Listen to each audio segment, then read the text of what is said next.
Ministerio de Educación, el MIDIS, el Ministerio de Agricultura, la NGR, AMPE y REMURPE, poniendo la primera infancia como una prioridad nacional.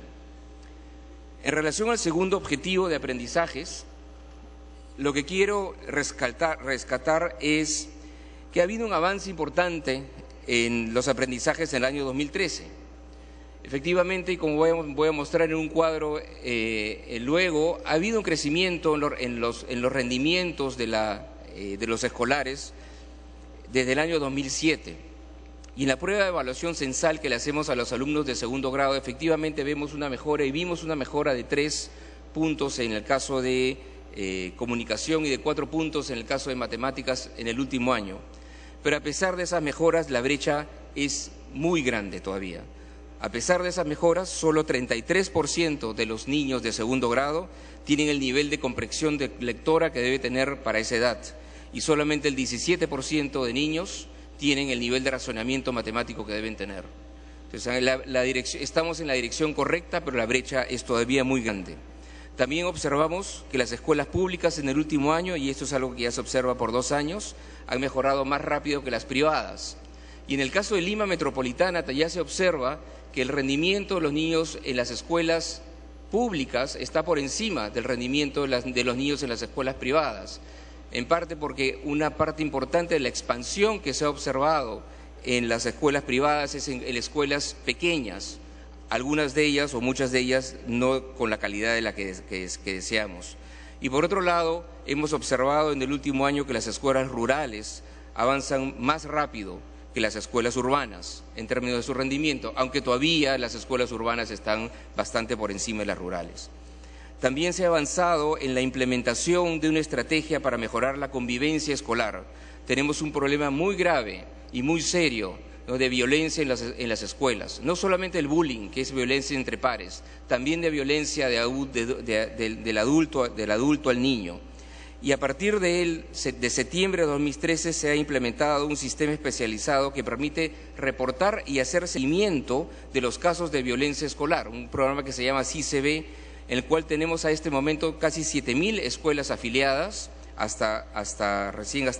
desde septiembre hasta este momento, tanto públicas como privadas. Pero esperamos un crecimiento en la afiliación de las escuelas para llegar a completar y universalizar ese sistema al final de este año. En el caso de servicios tecnológicos, más de 61.000 escuelas públicas y privadas están autorregistradas en el portal de Perú Educa, lo que les permite a los profesores de esas escuelas acceder a materiales educativos a través de medios informáticos. Esa cifra era de solamente 3.000 escuelas en el año 2012.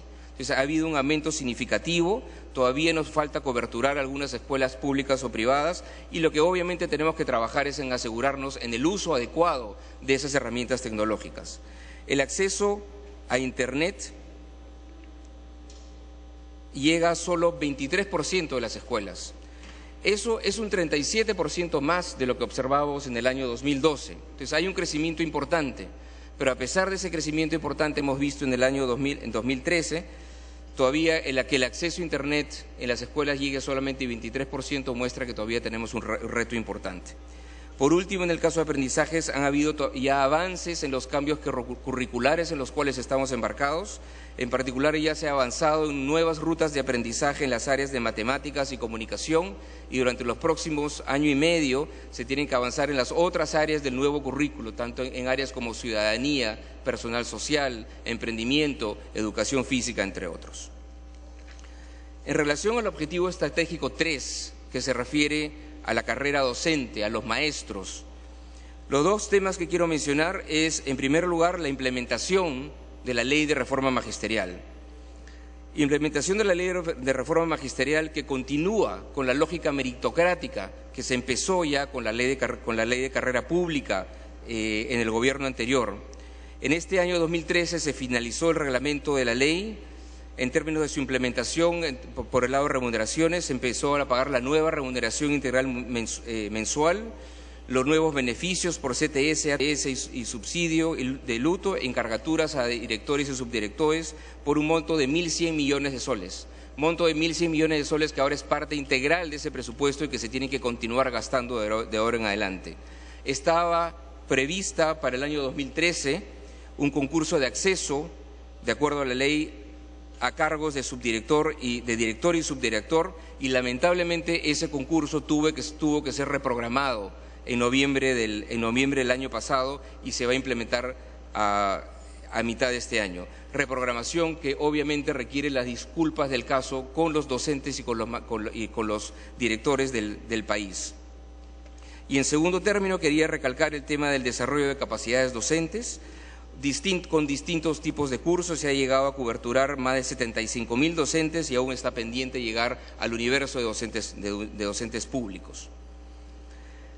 En cuarto lugar, en relación a gestión, que es un reto muy importante para el país en términos de la gestión a nivel de la escuela, la gestión a nivel de las UGELes y la gestión también a nivel del ministerio.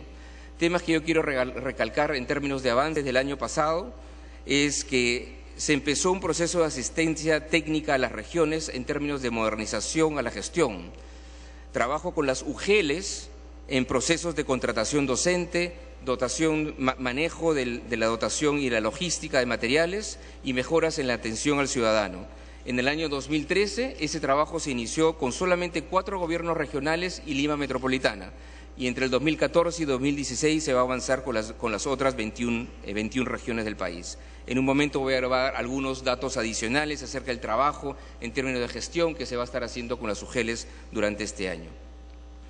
En segundo lugar, se articuló las políticas educativas y estrategias, continuando y fortaleciendo las instancias de relación intergubernamental con gobiernos regionales y gobiernos locales, tal como la Comisión Intergubernamental del Sector Educación.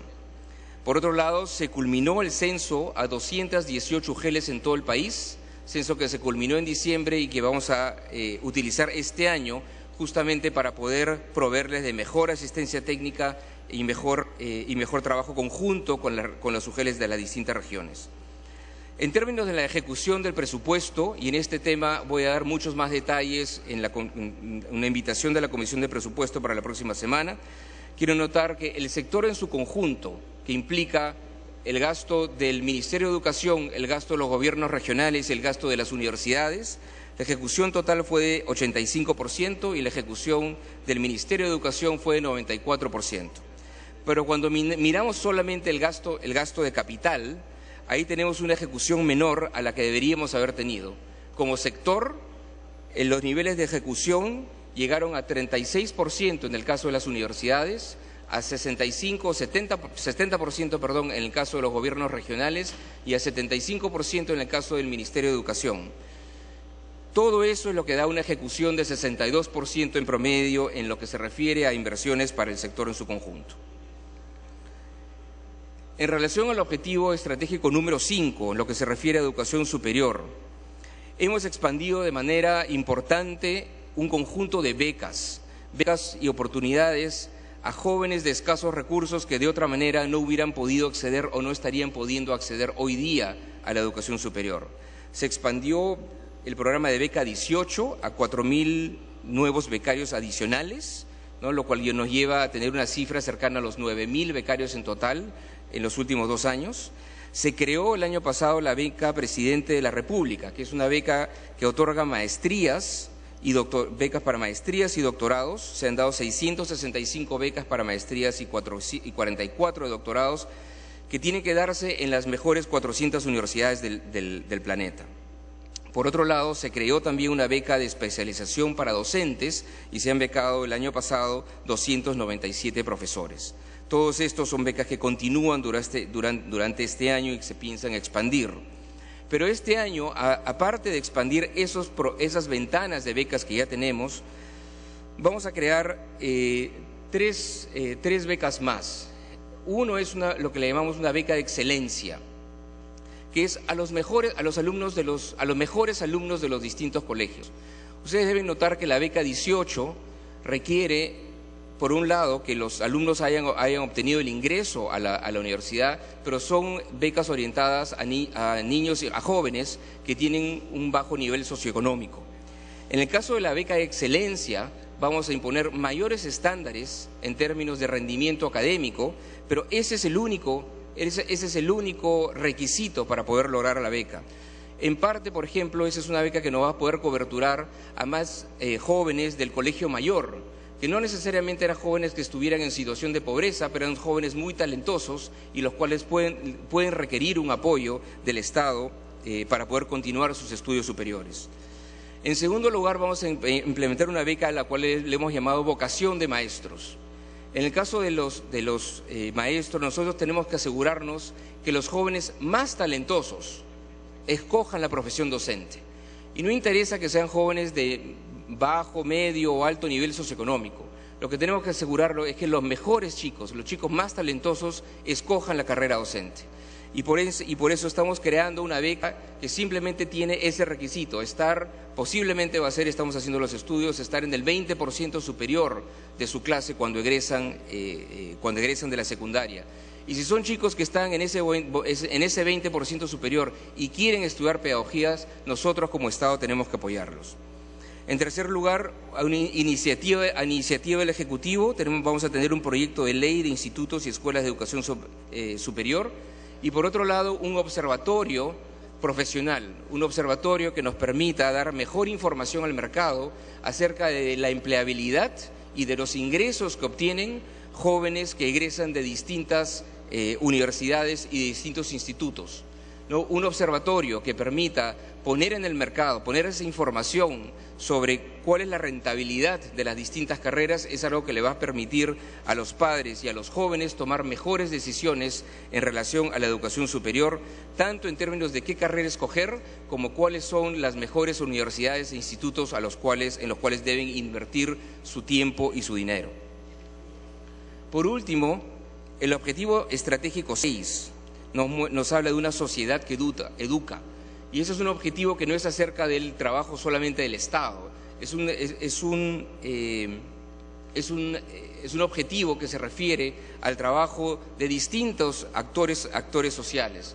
Y ahí quería yo solamente mencionar como ejemplo programas educativos que encontramos en la televisión de señal abierta, algunos patrocinados por el Ministerio de Educación y trabajados en alianza con el sector privado, y otros que son iniciativas simplemente del sector privado, como por ejemplo el concurso La Buena Escuela, patrocinado por Empresarios por la Educación, el programa La Buena Educación, que se emite por radio y que sí es patrocinado por el Ministerio de Educación, y la página educativa semanal del Diario El Comercio. Y por otro lado, existe también un trabajo conjunto con la sociedad civil y el sector empresarial para apoyar en el buen inicio del año escolar. Y quiero mencionar, por ejemplo, a algunos ejemplos de la sociedad civil que están trabajando de manera intensiva en poder ayudar en la mejora de la calidad de la educación peruana, como por ejemplo la iniciativa de Empresarios por la Educación, Enseña Perú, el programa Leeres está adelante, entre todos. Es una necesidad, sin embargo, ampliar el concurso del sector privado y la sociedad civil en su conjunto y coordinar mejor esas acciones con las acciones del Estado. Ahora, un punto central es que si bien hemos tenido un avance en distintos aspectos en la educación durante los últimos años, yo creo que es importante hacernos la pregunta también para orientar qué es lo que tenemos que hacer en los próximos años y probablemente en las próximas décadas, si hemos tenido una política de Estado sobre educación en los últimos 60 años. Y la respuesta es que en todos los gobiernos se ha enfatizado y se ha invertido en educación. En todos los gobiernos en las últimas décadas siempre se ha declarado que la educación es un elemento prioritario y se ha invertido en educación. Pero los énfasis han variado a lo largo del tiempo. En los 50 y 60 hubo un crecimiento de la educación pública de alta calidad, pero fue un crecimiento relativamente lento. En los 70 y en los 80 empezamos con un proceso de masificación de la educación básica, masificación que era necesaria y absolutamente central por la demanda social de mejores oportunidades educativas. En los 90 hubo una preocupación muy importante, en particular al comienzo de la década, por la infraestructura. Ustedes pueden recordar el lema que se escuchaba en esos momentos de una escuela por día, un colegio por día. Y esa era una absoluta necesidad de mejorar la infraestructura educativa en el país. Y luego en la segunda mitad de la década empezó a haber una preocupación por la calidad de los aprendizajes. No sé si algunos de ustedes recuerdan el programa MESEP, Mejoramiento de la Calidad de la Educación Pública. Y por primera vez hubo una intención de trabajar en el tema de calidad y también hay que mencionar de trabajar en el tema de la educación rural. En el periodo 2001-2006 hubo un énfasis en los maestros. Casi se duplicaron el salario de los maestros, salarios que se habían deteriorado de manera dramática durante las décadas anteriores, y justamente se dio el acuerdo nacional, y uno de los aspectos claves del acuerdo nacional era la educación. En el periodo siguiente encontramos al menos 3 puntos absolutamente claves. Un punto es que se escribió y se discutió justamente este proyecto educativo nacional, que justamente por una ley de ese momento ahora estamos correctamente reportando los avances, pero se inició también, y es un punto absolutamente, yo diría, es un hito en términos de las oportunidades que tenemos en el futuro para mejorar la calidad de la educación. Se empezó con la carrera pública magisterial y se empezó con la lógica de la meritocracia. Ese es un punto absolutamente central que nos va a permitir en los próximos años y décadas asegurarnos que los profesores tengan oportunidades de capacitarse, de tener un mejor desempeño y en función a ese desempeño tener mejores ingresos. Y por otro lado se retomó, diría yo, ese énfasis en la infraestructura, ¿no? En particular invirtiendo en colegios, en capitales de provincias, en colegios grandes, en capitales de provincias. A partir del 2011 yo solamente quiero centrar tres temas. Uno es la ley de reforma magisterial, que retoma otra vez esa lógica meritocrática, solamente que la amplía ya al conjunto de todos los docentes.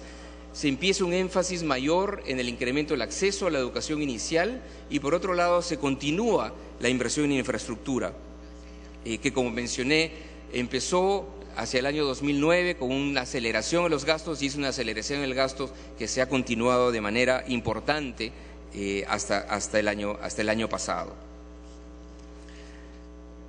Ahora, esa visión de largo plazo simplemente está reflejando que efectivamente en Perú la educación se expandió muy grande durante los últimos 60 años, pero hubo un momento en el cual el país, yo diría que cometió una elección quizás incorrecta, que fue una elección entre cantidad por calidad, ¿no? Había una necesidad de aumentar, ¿no?, la cobertura de educación, había una necesidad de seguir incrementando la matrícula, pero a partir de mediados de los 70s tuvimos efectivamente una expansión muy grande de la matrícula y empezó a expandirse el número de profesores, pero no necesariamente se expandió el gasto en educación. Un hito, si regresas un segundo, déjalo ahí, está bien ahí, pero un hito importante que yo quería mencionar, que suena anecdótico, pero sí es muy revelador. En el año 74, hasta el año 74, en las escuelas públicas, si ustedes recuerdan, las grandes unidades escolares, se estudiaba en la mañana, los chicos iban a almorzar, regresaban en la tarde y luego iban el sábado además. A partir del año 75 eso cambió y el horario pasó a ser de 8 de la mañana a 1 de la tarde. Y los chicos a la 1:30 se tienen que ir porque viene el siguiente turno. Y los chicos a las 6 de la tarde se tenían que ir porque viene el siguiente turno. ¿Y por qué se necesitaba eso? Porque fue una manera en la cual dijimos, bueno, esta es una manera de incrementar el acceso de los jóvenes a la secundaria y a la primaria. Pero lamentablemente ese acceso implicó que tenemos mayor educación, pero no necesariamente de mayor calidad o de la misma calidad. Y otra manera de verlo es viendo qué pasó con el salario real de los docentes. Como yo les decía, se expandió la matrícula, por lo tanto se tuvo que expandir el número de docentes, pero el gasto total no crecía lo suficientemente rápido. Y entonces el mismo recurso se repartían entre más niños y entre más docentes. Y por eso nosotros vemos a partir de mediados de los 70s ese desplome en el salario real de los maestros. Salario real de los maestros que a partir de los 90 se ha ido incrementando poco a poco. Pero a pesar de esos incrementos que se han observado en la última década, el salario docente es hoy día 1/3 de lo que era en los 60s. 1/3 de lo que era en los 60s cuando mi madre era maestra de educación primaria. Pedimos a los asesores, perdón, señor ministro, guardar el orden pertinente. Quería entonces rápidamente, luego de dar ese pantallazo de lo que hemos vivido en las últimas décadas, decir cuáles son los desafíos actuales. Señor ministro, pedimos a los asesores guardar el orden pertinente, de lo contrario vamos a proceder a parar la sesión. Continúe usted.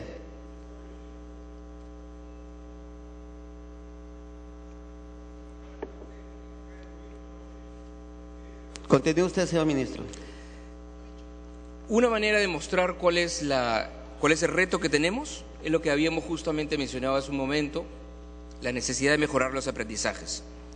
Efectivamente, en comprensión lectora ha habido un aumento durante los últimos 6 o 7 años, pero solamente 1/3 de los chicos comprenden lo que leen. En matemáticas también ha habido un aumento, yo diría mucho menor, y solamente el 17% de los chicos comprenden lo que leen. ¿Cuál es entonces la magnitud del reto que tenemos? Y aquí yo quisiera definir el reto que tenemos mirando algunas áreas claves en las cuales tenemos que entender bien la magnitud del problema para poder entender mejor luego qué es lo que podemos hacer. Y uno de los temas centrales en los que tenemos que avanzar es en docentes. Y en el caso de los docentes solamente quiero mostrar un par de cifras que nos pueden hacer entender o facilitar entender cuál es la magnitud del problema.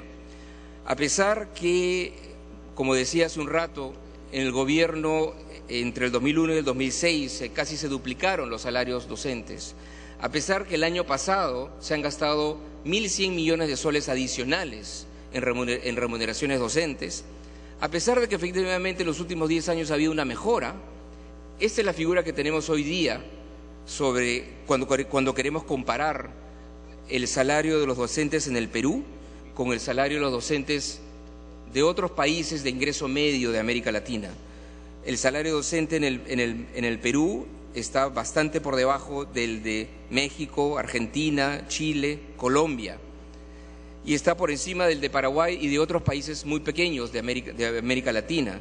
El salario docente en el Perú es la 4ª parte de lo que es el promedio de los países industrializados. Entonces estamos muy por debajo de los países industrializados y por debajo de lo que nuestros competidores, digamos, en el mercado internacional, en un mundo competitivo, competidores cercanos como México, Chile, Colombia, se encuentran hoy día. Y por otro lado, un punto importante es que la profesión docente se está envejeciendo.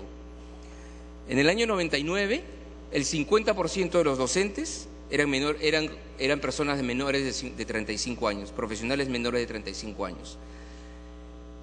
Esa cifra es hoy día 21%. Entonces los jóvenes no están escogiendo la carrera docente. Todavía lo hacen y hay muchos jóvenes que entran a la carrera de pedagogía, pero no lo están haciendo al ritmo suficiente. Y entonces estamos viendo que tenemos que atraer más jóvenes y, más importante que eso, a jóvenes talentosos a la carrera docente. Entonces uno podría concluir en el caso de los docentes que es posible que hayan suficientes docentes en términos de números, pero esos docentes no necesariamente están distribuidos de la manera adecuada por nivel educativo. Por ejemplo, tenemos un déficit de profesores de educación inicial, tenemos un déficit de profesores en ciencias y en matemáticas en la secundaria, y no necesariamente están distribuidos de manera adecuada geográficamente. Hay varias regiones en el país que tienen ratios profesor-alumno demasiado bajos. ¿Tienen los incentivos adecuados? Todavía no, por lo que hemos visto en relación a los salarios. ¿Están recibiendo las capacitaciones adecuadas? No a la intensidad necesaria. Hay programas de capacitación, se está trabajando mucho en capacitación docente, pero no a la intensidad a la que necesitamos. Y por lo tanto tenemos el reto como país de promover una carrera atractiva a la que pugnen por entrar los mejores. Tenemos el reto de fomentar que los mejores entren y permanezcan en el sistema, y tenemos que asegurar las oportunidades de desarrollo profesional y de aumento de capacidades de los docentes. Un segundo tema, rápidamente, es infraestructura. El reto que tenemos en infraestructura es que nosotros tenemos que, como país, asegurar una infraestructura adecuada para el 100% de niños en edad escolar. Eso implica que tenemos que incrementar la inversión en escuelas de educación inicial para poder universalizar la educación inicial en pocos años. Tenemos, por otro lado, que transitar a una educación secundaria de tiempo completo, como lo que mencionaba yo que era hace 25 años o 30 años. Pero para transitar una escuela de tiempo completo tenemos que construir más escuelas, porque muchas escuelas no podemos expandir un segundo turno porque hay chicos que vienen a la 1 de la tarde a estudiar ahí. Entonces esos chicos van a tener que estudiar en otra escuela y tenemos que entonces invertir en esa infraestructura. Y por otro lado tenemos que renovar y rehabilitar muchísimas de las escuelas existentes hoy día, asegurando condiciones básicas, pisos y techos adecuados, bibliotecas, internet, loza deportiva, asegurarnos que todas las escuelas tengan agua, desagüe y electricidad y que tengan las condiciones básicas para personas con discapacidad. Si estos son nuestros objetivos, de universalización, con estos estándares y con esta calidad, la brecha que tenemos es de más de 56.000 millones de soles. Esos son aproximadamente 10 puntos del PBI. Y ahí quiero notar, un segundo nomás, regresando a la lámina anterior, que el año pasado, que fue uno de los años en los que más se ha invertido en infraestructura educativa, se invirtieron 3.400 millones de soles. Pero nuestra brecha es de 56.000. Si nosotros nos mantenemos a ese ritmo, vamos a poder cubrir el déficit que tenemos en infraestructura educativa en 18 años.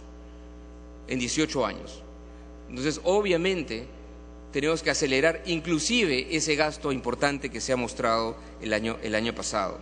Y otra muestra de los problemas que tenemos en términos de infraestructura es que todavía tenemos porcentajes muy altos de escuelas que no cuentan con los servicios básicos de electricidad, agua, desagüe e internet. El otro tema rápidamente que quería mostrar era mobiliario y equipamiento, que suena a una cosa casi trivial, sonaría casi obvio que si tenemos escuelas, las escuelas tienen que tener mobiliario y el equipamiento requerido, pero lamentablemente no ha habido una política nacional de renovación sistemática del mobiliario. No hemos tenido una política nacional en la cual hemos dicho, por ejemplo, cada 10 años en una escuela se tienen que renovar las carpetas, las pizarras, los escritorios, y ponerlas a la altura de la que se requiere con las nuevas tecnologías que uno tiene. No había una política a ese respecto. En los últimos años, por ejemplo, se construyeron cerca de 1.000 colegios, ¿no? Muchos de ellos tienen mobiliario, pero ni siquiera todos esos 1.000 colegios nuevos tenían un expediente técnico que tuviera mobiliario y equipamiento. La mayor parte sí, pero aun cuando esos 1.000 colegios hubieran tenido todo el mobiliario y equipamiento que requieren, en el Perú hay 50.000 colegios, ¿no? Y para esos otros 49.000 es que necesitamos una política, ¿no?, de renovación sistemática. El otro tema que quería mencionar era gestión. Y en gestión hay muchos temas que se pueden tocar en el caso del sector. Tenemos problemas de gestión y retos de gestión a todos los niveles.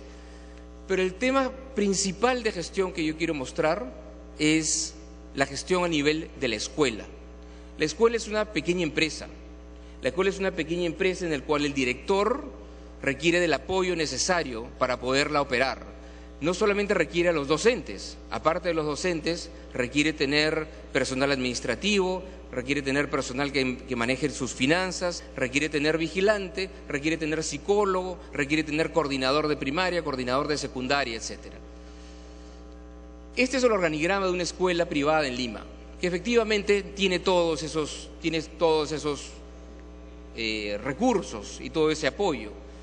Una escuela privada en Lima de unos 1.200 chicos tiene aproximadamente un personal de unas 60 personas, que no son ni el director ni los docentes, unas 60 personas que trabajan en todos estos aspectos. En una escuela pública, en cambio, este es el organigrama típico de una escuela pública: docentes y director, y un director. Nosotros hicimos el cálculo de cuántos trabajadores administrativos hay en el sistema y hay aproximadamente 32.000 administrativos para casi 50.000 escuelas polidocentes que hay en el Perú. Ergo, no hay ni una persona por escuela. Y hay muchas escuelas grandes, públicas, que pueden tener 5 o 6 personas que son trabajadores administrativos, ¿no? Escuelas grandes. Tenemos en el Perú escuelas grandes públicas de 2.000, 3.000 chicos y efectivamente tienen personal administrativo, pero eso implica que hay muchísimas escuelas que no tienen ni uno. O sea que en términos de personal administrativo el número es 0. ¿no? Y eso es algo que es un déficit que arrastramos de muchísimas décadas. Y por último, en términos de gasto público. El gasto público en el país, en términos de porcentaje del PBI, ha estado bajo y plano. Y lo que ven ustedes en este momento es cuánto ha estado gastando el Perú como porcentaje del PBI hasta el año 2008.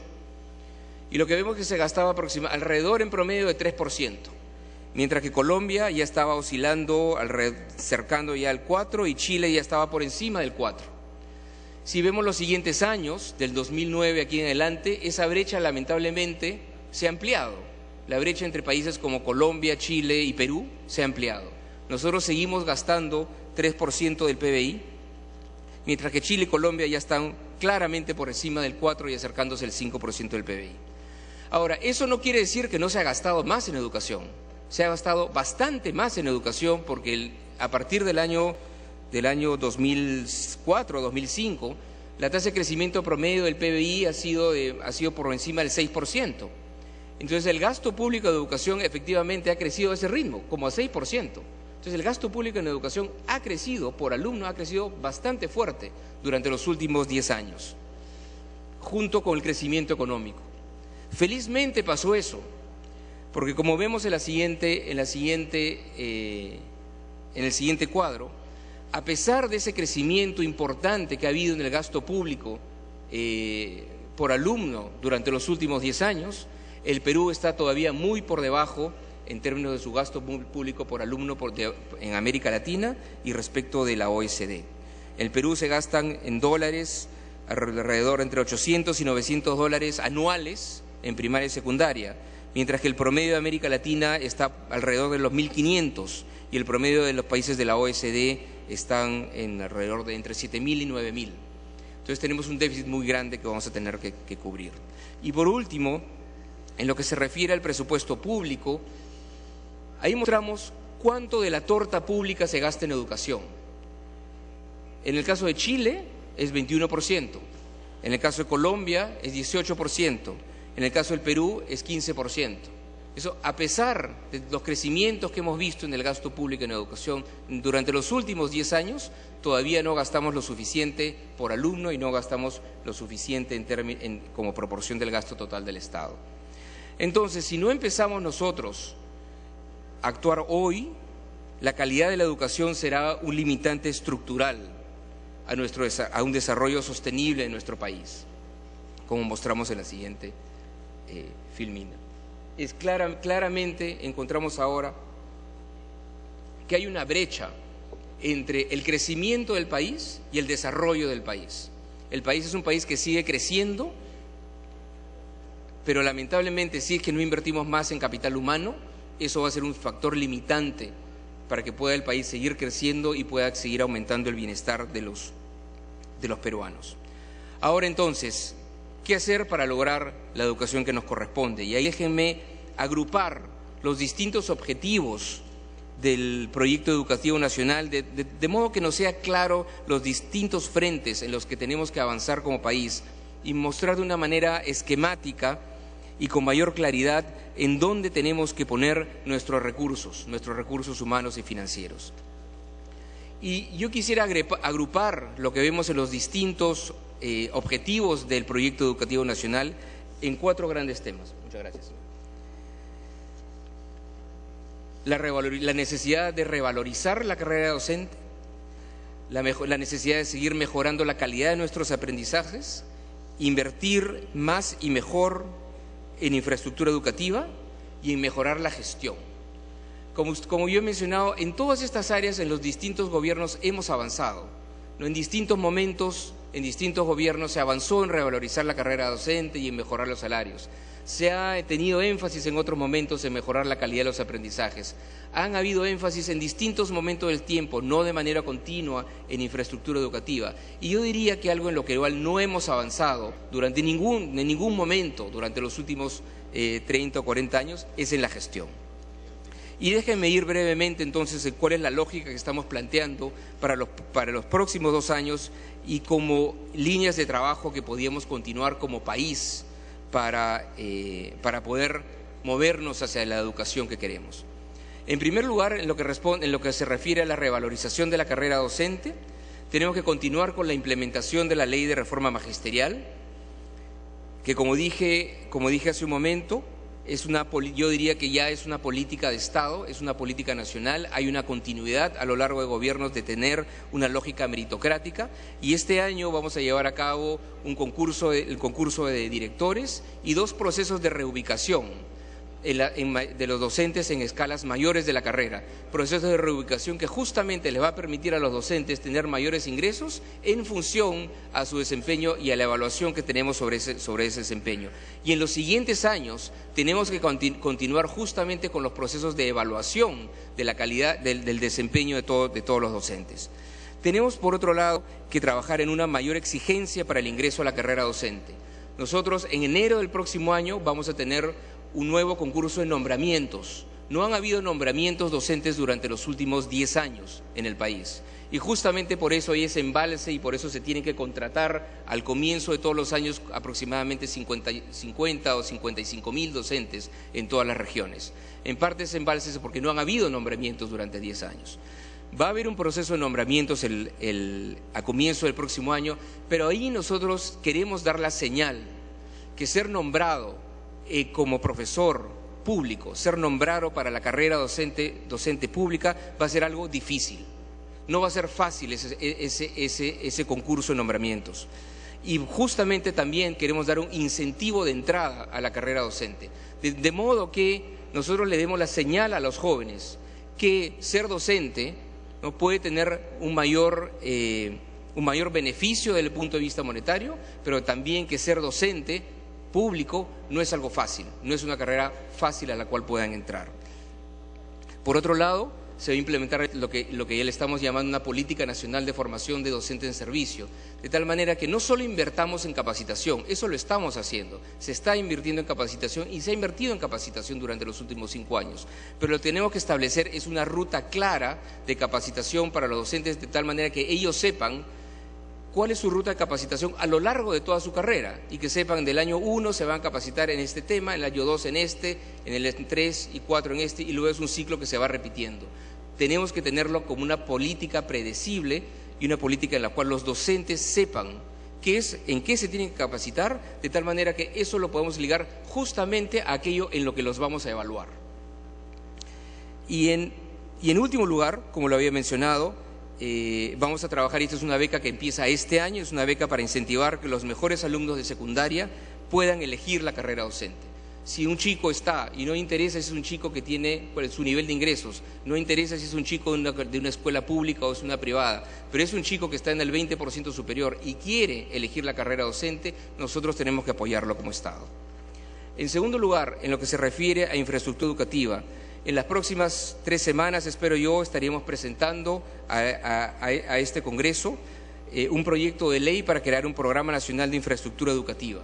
Programa nacional que por un lado nos permite reconvertir la oficina de infraestructura que tenemos hoy día en el Ministerio en un programa que nos permita asegurarnos que tengan todos los elementos necesarios para poder operar de una manera más eficiente, y que nos permita, por otro lado, establecer una política nacional de gastos en mantenimiento. Este año se dieron 280 millones de soles para mantenimiento de las escuelas, y efectivamente ha llegado, ¿no?, al 100% de las escuelas polidocentes multigrado del país. Pero eso no se dio el año anterior. Lo que nosotros tenemos que asegurar otra vez que haya predecibilidad y que las escuelas sepan que todos los años van a recibir recursos para mantenimiento. Tenemos que trabajar en la construcción y rehabilitación de escuelas, particularmente en zonas rurales y educación inicial, sin dejar de lado la necesidad de infraestructura más grande en zonas que tienen alta densidad demográfica. Tenemos que trabajar en la sustitución y mejoramiento de las escuelas antiguas, en particular empezando por aquellas que representan un riesgo para los alumnos. Eso, en este momento justamente se está haciendo un barrido en 200 escuelas en Lima Metropolitana, en las cuales hay evidencia de que puede haber riesgo para los alumnos, de tal manera que en las próximas 3 semanas podamos definir si es que en esas 200 escuelas hay pabellones o aulas en los cuales los niños no deben de estar. Eso no es un tema de tener un mejor colegio, eso es un tema simplemente de la seguridad de nuestros niños.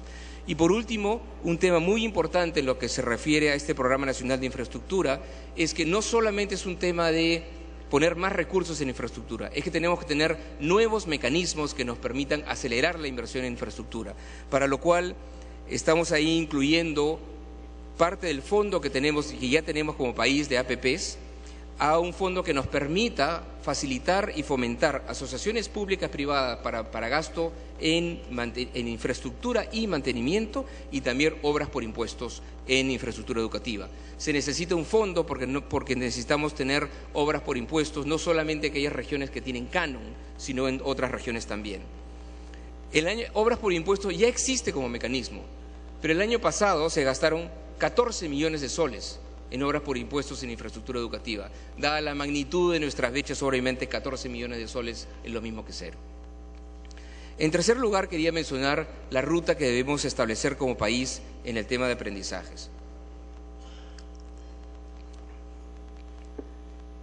En primer lugar, un punto central y es un elemento fundamental de la mejora de la calidad educativa es lo que pasa en el aula. Es ¿qué podemos hacer nosotros para mejorar la interacción entre alumno y profesor? Para asegurarnos que ese chico que está en secundaria se enganche con el profesor, sea motivado por ese profesor, para asegurarnos que el chico que está en primaria no se quede. No hayan chicos que el profesor ve que no están entendiendo y no puede hacer nada por ellos. Entonces, dos temas que quiero mencionar rápidamente es que en primer lugar estamos en el proceso de culminación de la reforma del marco curricular, como mencioné antes, ya se ha avanzado en un cambio curricular en las áreas de matemáticas y comunicación, pero todavía tenemos pendientes los temas de personal social, ciudadanía, emprendimiento, que va a ser una área nueva en el currículum, así como educación física. En segundo lugar, quería mencionar que hay varias intervenciones que apuntan justamente a mejorar los procesos pedagógicos que ya existen, pero nuestra tarea es universalizarlos. Uno de ellos es el reforzamiento escolar. El reforzamiento escolar es simplemente identificar a la mitad del año o un poco antes cuáles son esos chicos que se están quedando, que no están yendo a la misma velocidad que el resto de la clase. Chicos que entonces requieren 4 o 5 horas de reforzamiento, ya sea con su profesor o con otro profesor de aula que trabaje con ellos. Ese programa existe, pero es muy pequeño todavía, y todos los chicos tienen que tener la oportunidad de ese tipo de reforzamiento. Tenemos que universalizar el programa de acompañamiento docente. El programa de acompañamiento docente ya ha mostrado que tiene un impacto positivo en los rendimientos. En regiones como Amazonas, como San Martín, como Moquegua, en los cuales se ha visto que los rendimientos de los chicos son altos y además o están creciendo de manera acelerada, justamente son regiones en las cuales, y Puno también, justamente son regiones en las cuales se ha expandido de manera más acelerada el programa de acompañamiento docente, que implica que en las zonas rurales hay un profesor más experimentado que trabaja una vez a la semana con ese profesor rural, ¿no? Y trabaja con él para poder afinar, ¿no?, sus metodologías de trabajo. Y en el caso de zonas urbanas se trabaja en grupos de 6 u 8 docentes que también trabajan con un docente más experimentado en grupos de interaprendizaje. Vamos a ampliar el programa de sesiones de aprendizaje. La iniciativa de sesiones de aprendizaje es darle al docente material que efectivamente puede utilizar al día siguiente en el aula. Material que al docente no solamente le ayude a preparar su clase, ¿no?, sino que sean ejemplos de clase que el profesor pueda utilizar. Y las sesiones de aprendizaje este año las vamos a cumplir para el primero, las vamos a elaborar para el primero, las estamos elaborando, mejor dicho, para el primero, segundo, tercer grado de primaria, y eso tenemos que avanzarlo paulatinamente hacia los otros grados. Y en último lugar, el tema de cartillas para padres. ¿Por qué esto es importante? Porque un tema fundamental de la mejora del proceso pedagógico es el involucramiento de los padres, ¿no?, en el proceso educativo. Y para que eso pase, los padres tienen que saber qué es lo que están haciendo sus hijos en el colegio. Y por lo tanto lo que estamos trabajando es en cartillas que permitan asegurarnos que el padre que está tiene un niño en primer o segundo grado, sepa qué está haciendo en cada trimestre durante el año escolar. Otro punto importante es empezar el proceso de una secundaria a tiempo completo. Es regresar a lo que teníamos antes del año 74. porque eso es lo que se merecen todos los chicos de secundaria. No va a ser fácil, porque eso requiere inversión en profesores, eso requiere algunos cambios en la currícula y eso requiere mucho más infraestructura. Entonces, el próximo año vamos a empezar eso en aquellos colegios que justamente tengan la infraestructura que nos permitan hacer eso. O sea, que no haya un segundo turno en el cual efectivamente los chicos se puedan quedar hasta las 3 de la tarde y que además ese colegio quede a disposición de los chicos y que el colegio no deje de salir de la vida del chico a la 1 de la tarde. El colegio tiene que seguir siendo parte de la vida del chico, inclusive después de las 3 de la tarde, con distintos tipos de actividades extracurriculares. En tercer lugar, un punto importante es la expansión y universalización de la educación física otra vez en la escuela. No, ahora tenemos solamente 2 horas de educación física. Este año ya se está expandiendo a 2 horas en las horas normales de clases y 3 horas adicionales luego de clases. Para aproximadamente vamos a llegar a 400.000 niños este año, pero esa es simplemente la primera etapa de un proceso que nos permita regresar a lo que teníamos, a que educación física era parte integral de la currícula de cualquier niño o cualquier joven en el país. Ahora, pero un punto muy importante es que lograr los aprendizajes adecuados en los niños, que todos los niños tengan las mismas oportunidades, no implica necesariamente darle lo mismo a todos los niños, no implica darle el mismo servicio escolar, el mismo servicio educativo a todos los niños. Los niños son distintos, tienen distintas necesidades, vienen de distintos estratos socioeconómicos, vienen de distintas regiones y tienen distintas preferencias. Entonces, en ese sentido, tenemos que tener un conjunto de intervenciones que nos permitan trabajar de manera adecuada con niños que tienen distintas capacidades. En ese sentido, tenemos que trabajar en la implementación de la política para niños y niñas con habilidades especiales. La política ya existe, pero la implementación está todavía en sus inicios. De aproximadamente, yo diría, poco más de 50.000 niños con habilidades especiales tienen la atención adecuada, ya sea en centros educativos de básica especial, a donde tienen que ir, y en otros casos son niños que están incluidos en escuelas regulares, con el apoyo adecuado, pero 50.000 es muy poco. No hay 50.000 niños con habilidades especiales en el país, el número es mucho más grande. Entonces la política existe, pero tenemos que entrar en una ruta de implementación más acelerada de esa política. En el caso de la educación rural, unidocente, multigrado, y en el caso de la educación intercultural bilingüe, tenemos que todavía cerrar las brechas de acceso y tenemos todavía que avanzar en educación intercultural bilingüe, en particular en formar a más profesores bilingües. Hemos avanzado de manera importante en los últimos 2 años. En los últimos 2 años los presupuestos para educación intercultural bilingüe no han bajado de 50 millones de soles. Y ese incremento muy marcado respecto de años anteriores es todavía insuficiente. Y nuestra restricción central ya no son los materiales. Gran parte de los materiales que se necesita ya se han diseñado y ya se han producido, muchos están y en todas las lenguas que se necesitan. Sin embargo, la brecha que tenemos es más profesores bilingües.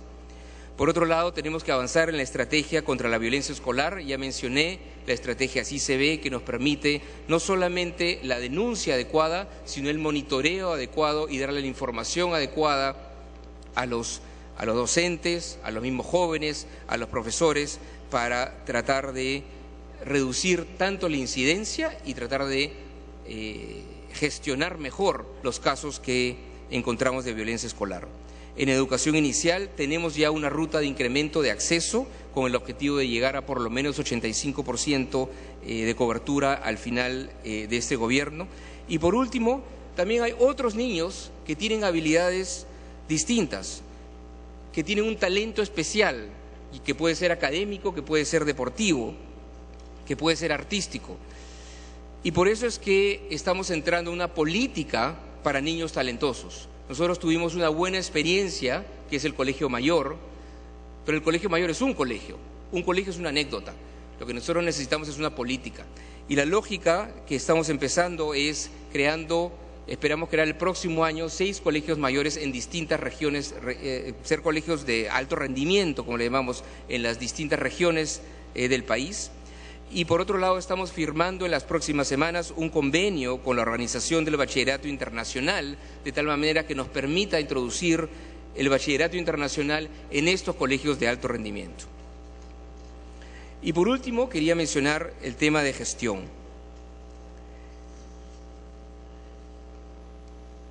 El Ministerio de Educación tiene que mejorar su gestión de una manera acelerada también. Ese es un primer nivel. La gestión del Ministerio tiene que ser más moderna, tiene que ser más ágil. Tenemos que mejorar la gestión en las UGELes. Las UGELes son el primer punto de contacto del ciudadano con el Estado. Son el primer punto de contacto del docente, del joven, del padre de familia con el Estado. Y por lo tanto, esa experiencia que tienen ellos con la UGEL es absolutamente central. Y esa experiencia hoy día no tiene la calidad que debe tener, ¿no? Esa atención a ese usuario en las UGELes no tiene todavía la calidad que debe tener. Ahora, es muy heterogénea. Hay UGELes que funcionan muy bien en el país y hay otras UGELes que no tienen las condiciones para funcionar bien, no tienen la infraestructura adecuada, no tienen los sistemas informáticos adecuados, la capacitación de su personal tiene que ser mejorada. Este año estamos entrando en un proceso de modernización en la gestión con 70 UGELes en regiones, principalmente son UGELes que tienen una mayor proporción de estudiantes en zonas rurales, y con las 7 UGELes de Lima, con las cuales estamos trabajando en este momento, incorporando gerentes públicos de servir en las 7 UGELes de Lima y trabajando con ellos en la modernización de sus sistemas de gestión, la modernización de sus procesos administrativos y la modernización de sus sistemas informáticos. En segundo lugar, tenemos que trabajar en la modernización de la gestión de las instituciones educativas. Un punto central en lo que es modernización de la gestión de la escuela es en darle más capacidades al director, más autonomía al director. Se ha avanzado, pero todavía tenemos que avanzar más. Los directores ahora, ellos tienen la responsabilidad de todos los gastos de mantenimiento y lo gastan en función a las necesidades que ellos ven a su escuela. De acuerdo a la ley de reforma magisterial, ahora el director tiene la potestad, ¿no?, de sancionar a los docentes que tengan problemas de puntualidad o de inasistencia. Pero todavía tenemos que avanzar mucho más en términos de la potenciación, ¿no?, de la institución educativa, dándole el personal administrativo que necesita. En siguiente lugar, tenemos que avanzar en una mayor supervisión de la gestión de la escuela privada. Un punto muy importante, y eso lo mencioné en un momento, es que ha habido una expansión muy grande de la inversión en educación privada. Inversión que es bienvenida, siempre y cuando sea una inversión de buena calidad. Y mucha de esa inversión, particularmente en escuelas pequeñas, deja en muchos casos mucho que desear. Y en algunos casos inclusive vemos que existen algunas escuelas que son básicamente ilegales, que no están registradas en ninguna parte. Entonces, esa es otra área en la cual estamos potenciando las UGELes, particularmente empezando con Lima Metropolitana, para asegurarnos que el servicio educativo que reciben todos los niños, ya sea de escuelas públicas o privadas, sea de la calidad que se merecen. Y por último, quería mencionar el tema de los compromisos de gestión. Este año ya se otorgaron aproximadamente 150 millones de soles adicionales a las regiones, entregas que se han hecho en 2 armadas en marzo y abril.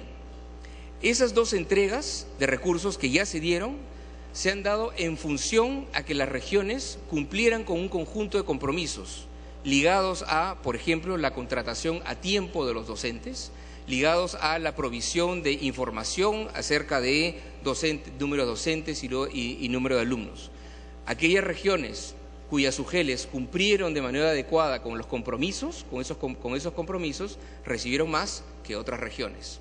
Y el uso de esos recursos puede ser para plazas en educación inicial o para gasto de bienes y servicios. ¿En qué bienes y servicios? En aquellos bienes y servicios que la UGEL o las escuelas decidan.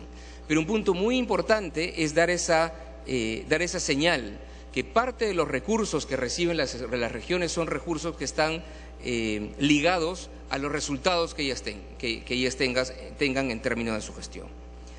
Quiero cerrar por su intermedio, señor presidente.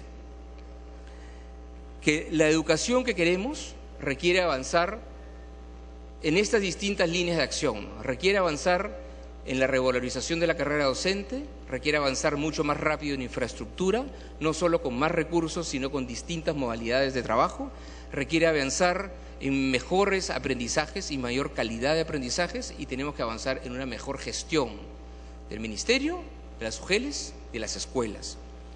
Pero para poder avanzar en esas 4 áreas tenemos que asegurarnos que esta siga siendo una prioridad en la agenda política.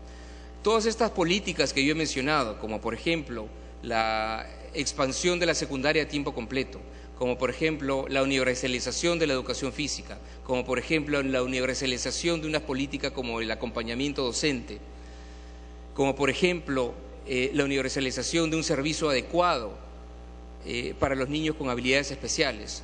Son áreas en las cuales vamos a avanzar de manera sostenida durante los próximos 2 años. Pero para poder llegar a la universalización se va a tener que seguir trabajando en esas áreas en el siguiente gobierno y en el siguiente gobierno. No, aun cuando nosotros aceleremos de manera dramática el gasto en infraestructura educativa, va a ser muy difícil que podamos cubrir esa brecha sino en 10 años. Por lo tanto, requiere un compromiso de todos los gobiernos, de este gobierno y de los gobiernos que vengan. Eso requiere, por lo tanto, una mayor asignación de recursos y de manera sostenida. Y ahí quiero mencionar 2 números claves. El Acuerdo Nacional habló de 6% de gasto en educación. Y eso se mencionó el año 2002. Y se mencionó en ese momento que el gasto en educación iba a aumentar como porcentaje del PBI en 0.25 todos los años. Eso no pasó. Y como hemos visto, desde el 2002 hasta ahora, se ha mantenido en alrededor de 3% del PBI. Se ha gastado más porque el PBI subía, pero como porcentaje del PBI se ha mantenido entre ese 3%. Hoy día estamos en 3%, el Acuerdo Nacional dijo 6%. ¿Podemos avanzar a 6% el próximo año? Eso es imposible. Es imposible por los recursos fiscales y por la capacidad de gasto de cualquier sector. Pero el otro número clave es el año 2021. El año 2021 es una efeméride central para nosotros como país.